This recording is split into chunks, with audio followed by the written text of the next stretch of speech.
And at the very beginning of that race, Jerry Churchill dropped to the bottom of the racetrack with a blown engine, and that was an indication. Actually wasn't a blown engine, but a mechanical problem, and that was the first of many incidents that gave us concern in that ARCA race yesterday. The ARCA drivers have shown marked improvement on the super speedways in recent years, but this race would not be without one major incident, which really wasn't the fault of any driver or group of drivers. It was similar to the situation we just saw here in the front stretch. There's Dave Fletcher on the inside and Brett Farmer on the outside. And then a flip in the tri-oval as Billy Simmons' car got upside down, the number 17 machine.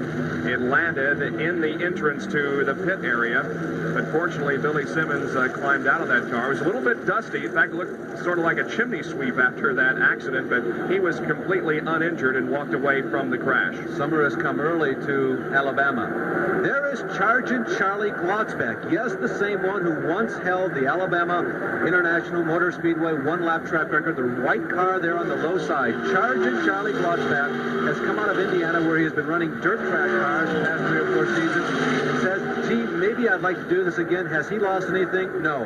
There he goes by Grant Adcox, who came into this race having won 2 in a row for ARCA here at Talladega. And then a holocaust in the pit area. While trying to review the Bill Scott car, a fire broke out. And one of the crew members, whose name is Harry Rommel from Nashville, Tennessee, was burned rather extensively.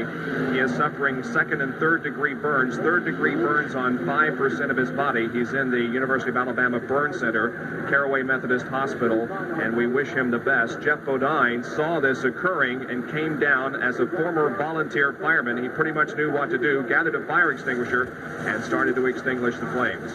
That's Rommel being airlifted to the burn center as the race got underway once again. A number of people appear to be candidates, certainly most notably Glotzback.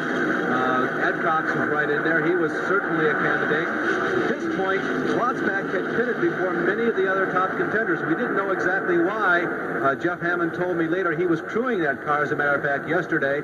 He thought maybe they missed something. He didn't understand why everybody did not pit. There's Adcox making his move. And then as they came around turn number 3, we've just had a restart. The field is tightly bunched, and then watch this.